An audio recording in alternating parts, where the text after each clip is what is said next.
everyone, it's Jillian here. Welcome to another episode of Winning Insights, a bonus series of the Ride podcast. This episode is brought to you by Warwick Schiller Attuned Horsemanship. In this 4-part series, Warwick will give quick training tips in each episode that'll help you build a better relationship with your horse.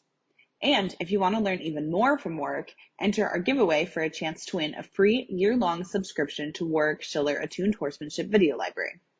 There will be 3 lucky winners, so check the show notes for details and visit horseandrider.com for more information. Let's get into the episode.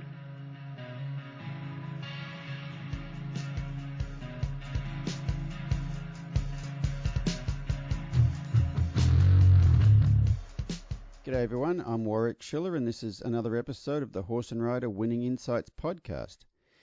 In this episode, I want to talk about foals. You know, it's foaling season here in the US. We have a mare who's about to foal here.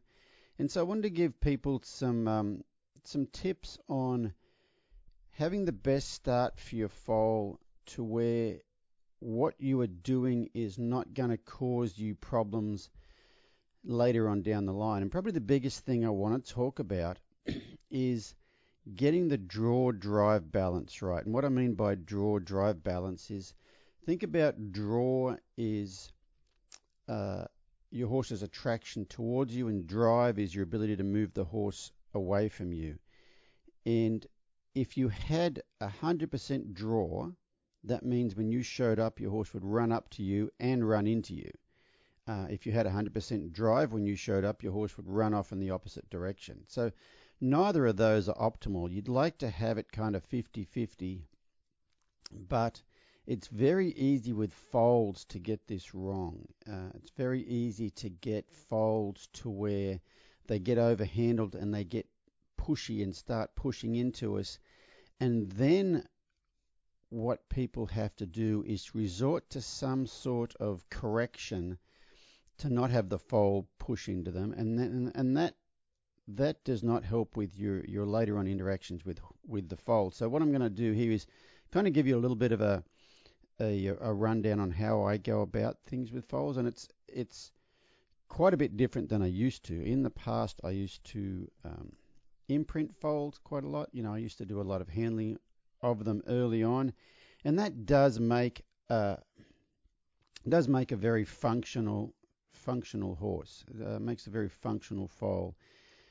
Once you really get into the whole nervous system of horses, and you really get into it, you'll find out that doing a lot of that imprinting type stuff tends to leave those horses in a slight amount of freeze mode. And I don't really want to get into all that now because that would be a whole conversation on nervous states of any mammal, and I don't really want to get into that. But so what I'm going to tell you what I've been doing for a couple of years, and we've got one that's 3 years old, and one that's a yearling now, and I did pretty much the same thing with both of those, and they are just the easiest horses to do anything with I've really had. So what I did with both of those, when the foals were born, I would go in with the mare and foal and spend a lot of time in there just hanging out, but not touching the foal. And that's, that sounds like people, but I want to touch the foal.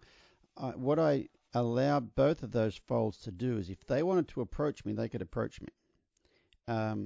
So I'd go in and sit down on the ground to make myself probably a little bit more attractive. But at this point in time, I'm not trying to do anything. I don't really have an outcome. What I'm doing is just being around them without expecting something. A lot of times people go in with the foal, they want to touch it and pat it and all that sort of stuff. And I do that until they really want to come up and approach me quite easily, without too much trepidation. They'll come up and sniff you, and it's really hard to not want to pat the foal. But I really think this first part is pretty important. But speaking of important, it's important that you can, do whatever medical things you have to do to them. We put chlorhexidine on the umbilical cord and give them an enema, and so you got to get a hold of them to do that. And I've actually done something that probably no one in the horse industry does the last 2 foals, And that is when I got a hold of them to do that. I waited till they stopped struggling before I let them go. I waited till they struggled, before I let them go. Like in the past, I would hold on to them and they would struggle, and they stop struggling, and then you let them go. But what tends to happen right there, it's just a mammalian response. Let's say some sort of an animal, like say a rabbit gets, caught by a fox or whatever, and they're struggling and they can't get away. They tend to just, I've found it as a kid in Australia. You'd pull a rabbit out of a crack in a rock or whatever, and when you pulled them out of it, they'd be struggling, and then all of a sudden you have a hold of them and you think, oh, this rabbit's gone nice and quiet. Look, he's my little pet rabbit. But what they do, they go into freeze mode. Like, have you ever seen a cat with a mouse? They're chasing the mouse, and the mouse is trying desperately to get away, and they chase it, and they wrestle, and then pretty soon that mouse just stops trying to run away, and it just sits there. And you're thinking, run, you silly mouse. What are you doing? That there is going into freeze mode. And I actually feel like we do this with horses quite a bit. And it really affects their sensitivity and a lot of things later on. And it sounds like, oh, that couldn't be right. But the two experiments that I have here are just, like I said, one's a yearling, one's 3, and they're the easiest to do anything with, but they're bright, they're curious, and I'll tell you what, both of them, the curiosity is a big thing. Both of them, the first time I ever did anything with a horse trailer, and I won't say first time I tried to load them, because I wasn't even trying to load them, I was going to just have them stand at the back of the trailer. Both of them climbed right in without me asking. They're just like, oh, this looks interesting, and off they went. So they're both very, very, very curious, and I do think that overhandling them early on tends to, they can go into that a slight level of that freeze mode, and that if later on you go, oh, my horse is stiff, my horse is not terribly responsive, things like that, and I really feel that the things I did at the very start were a huge part of that. Something else, so once you get to where they're comfortable around you, a lot of times they'll walk up and sniff you and walk off, things like that. But at some point in time, they'll get to where they start getting a little bit pushy, like they come in a little bit hot, like they see you coming or they see you out there, and they might come trotting up to you.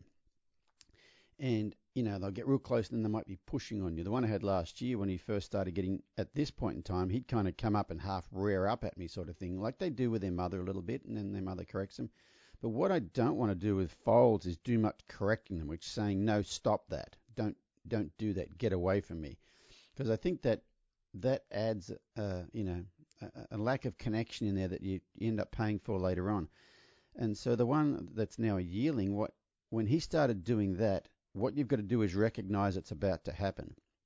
And so he'd come trotting towards me or walking towards me, like at a fast sort of a walk. And what I'd do with him, when he probably got about 10, 15 feet from me, maybe 20 feet from me, if he wasn't slowing down, I might do like a little jumping jack and slap my legs or something or other. And he'd kind of stop and look at me. Sometimes what they might do is turn and run off. That's fine. I would rather have them more on the drive side than the draw side. And I think that's where most people have a bit of problem with foals, is they're so cute, they want them too much on the draw side, and then you get all sorts of problems, all sorts of problems either then or later on. But he would, if he approached too fast, I would, kind of do a jumping jack, create some energy that's not directed at him. It's not like, get away from me. It's just like, hey, pay attention. And sometimes, he was pretty sensitive, like really flighty sort of a little foal. And, sometimes he would turn and run off and do some laps, run around, and I would just stand there and wait. But when he would come back again, he'd be running around and he'd come towards me, and then he'd slow down and stop and kind of prick his ears and kind of walk towards me a bit of an arc, like they do when they're being cautious like that. And then he'd come up and he wasn't pushy again. So that's, early on, that's something you can do. But the big thing you don't want to do is get them to where they push on you, rub on you, do any of that stuff to where you've got to be physical and say, get off me. I'd rather do it energetically, because I think it helps you a great deal in the long run. And, one of the hard things for people to not do is scratch on the foal.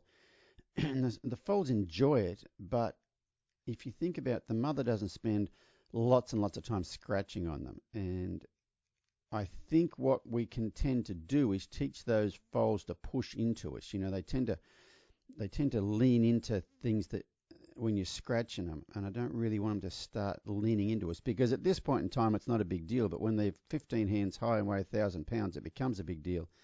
And so something I will do if I want to scratch on them is scratch them on the top of the withers, like directly on top of the withers, so they neither lean left or lean right. They almost actually do a little core engagement, lift their shoulders up a little bit like you would want them to do later on when you're riding them, because they want to kind of push into that feeling, but it's up. It's not towards you. And so that can really help,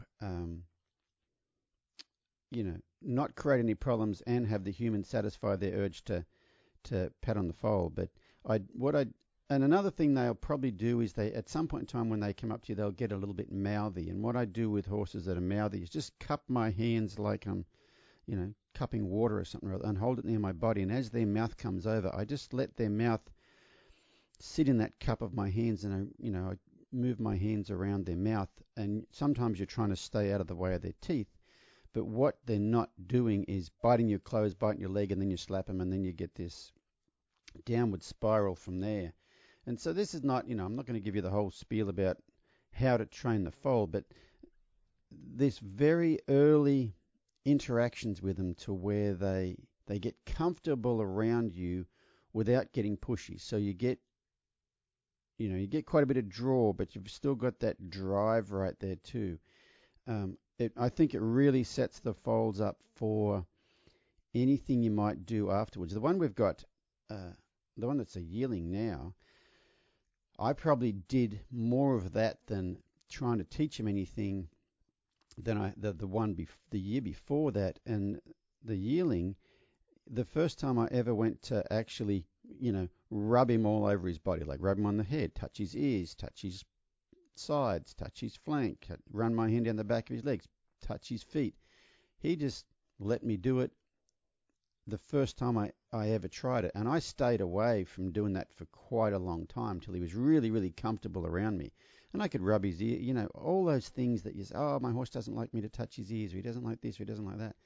All of those things were so easy to do the first time I ever tried them, because he was totally comfortable around me without being pushy on me. So he's right there in the middle of that draw-drive ratio. And I really feel it is a hugely important thing with foals. So I hope that gives you something to think about. If you have a foal, good luck, and just make sure that you just try to keep that foal in the middle if you can. So good luck with your foal, and we'll catch you on the next episode of Winning Insights.